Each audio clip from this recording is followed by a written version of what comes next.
ನಮಸ್ಕಾರ. ನನಗೆ ತುಂಬ PCOD ಪ್ರಾಬ್ಲಮ್ ಇತ್ತು. ಸುಮಾರು 1 ವರ್ಷದಿಂದ ಇತ್ತು. ಮೊದಲು ಸ್ವಲ್ಪ ನೀರ್ಗುಳ್ಳೆ ಇದೆ ಅಂದ್ಬಿಟ್ಟು ಪ್ರಾಬ್ಲಮ್ ಇದೆ ಅಂತ ಹೇಳಿದ್ರು ಡಾಕ್ಟ್ರು. ಆಮೇಲೆ ನಾನು ಮೆಡಿಷನ್ ತಗೊಂಡ್ಮೇಲೆ ಇಲ್ಲ ಅಮ್ಮ ಮೆಡಿಷನ್ಗೆ ಕ್ಲಿಯರ್ ಆಗುತ್ತೆ, ನೀರ್ಗುಳ್ಳೆ ಇದೆ ಅಂತ ಹೇಳಿದ್ರು. ಸರಿ ಆಯಿತು ಅಂತ ಮೆಡಿಷನ್ ತಗೊಂಡ್ಮೇಲೆ ಅದು ಮತ್ತೆ 6 ತಿಂಗಳು ಬಿಟ್ಬಿಟ್ಟು ಮತ್ತೆ ಸ್ಕ್ಯಾನಿಂಗ್ ಮಾಡಿಸಿದ್ಕೆ ಅದು PCOD ಪ್ರಾಬ್ಲಮ್ ಗೆಡ್ಡೆ ಆಗಿದೆ ಅಂತ ಹೇಳಿದ್ರು.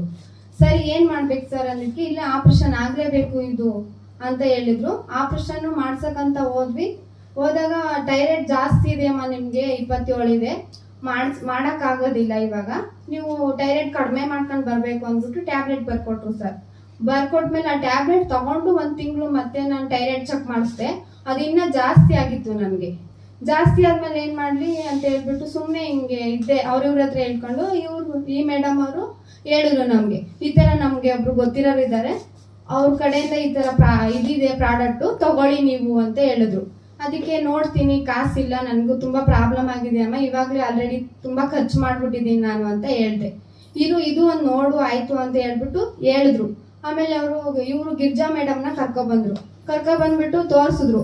ಈ ಥರ ಇದೆ ತಗೊಳ್ಳಿ, ನೀವು ತಗೊಂಡಿಲ್ಲ ಅಂದರೆ ಫಸ್ಟ್ ನೋಡಿ ಆಯಿತು ಅಂತ ಹೇಳಿದ್ರು. ಆಯಿತು ಆಗೈತೆ, ಇಷ್ಟು ದಿವಸನೇ ಖರ್ಚಾಗ್ಬಿಟ್ಟೈತೆ, ಇದು ಒಂದು ನೋಡ್ಬಿಡೋಣ ಅಂದ್ಬಿಟ್ಟು ನಾವು ಬೇರೆ ಹತ್ರ ಅಮೌಂಟ್ ಇಸ್ಕೊಂಡು ಇದನ್ನ ತಗೊಂಡ್ವಿ ಸರ್. ತಗೊಂಡು ನಾನು 1 ವಾರಕ್ಕೆ ನನಗೆ ರಿಸಲ್ಟ್ ಬಂತು. ರಿಸಲ್ಟ್ ಅಂತ ಇವಾಗ 1 ತಿಂಗಳ ಮೇಲೆ ನಾನು 10 ದಿವಸ ಆಯ್ತಾಗೈತೆ ಯೂಸ್ ಮಾಡ್ತಾ ಇದ್ದೀನಿ. ನನಗೆ ಎದೆ ನೋವಿಲ್ಲ, ಥೈರಾಯ್ಡ್ ಇಲ್ಲ, ಸ್ವಲ್ಪ ಕಡಿಮೆ ಆಗಿದೆ. PCOD ಪ್ರಾಬ್ಲಮ್ ಅಂತೂ ಮೊದಲೇ ಇಲ್ಲ, ಯಾವಾಗಲೂ ಇದೆ. ತುಂಬ ಚೆನ್ನಾಗಿದ್ದೀನಿ ಸರ್, ಆರೋಗ್ಯವಾಗಿದ್ದೀನಿ, ಸುಸ್ತಿಲ್ಲ, ಸ್ಟ್ರೆಂತ್ ಆಗಿದ್ದೀನಿ, ಚೆನ್ನಾಗಿ ಕೆಲಸ ಮಾಡ್ತೀನಿ. ಎಲ್ರಿಗೂ ತಿಳಿಸ್ಬೇಕು ಅಂತ ನನ್ಗೆ ತುಂಬಾ ಆಸೆ ಸರ್. ನಾನು ಊರಲ್ಲೆಲ್ಲ 1-2 ಕೊಟ್ಟಿದ್ದೀನಿ, ನಮ್ಮ ಸರು ತಗೊಂಡಿದ್ದಾರೆ, ಅವರು ಇನ್ನ ರಿಸಲ್ಟ್ ಹೇಳಿಲ್ಲ.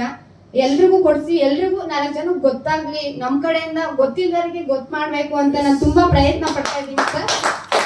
ಸಾಗರ್ ಜೋಶಿ ಸರ್ಗೆ, ಲ್ಯಾನ್ಸಿ ಸರ್ಗೆ, ಮತ್ತೆ ಲೋಕೇಶ್ ಸರ್ಗೆ, ಆಮೇಲೆ ಇವ್ರಿಗೆ ಎಲ್ರಿಗೂ ನನ್ನ ಧನ್ಯವಾದಗಳನ್ನು ಹೇಳ್ತೀನಿ ಸರ್ ನಾನು.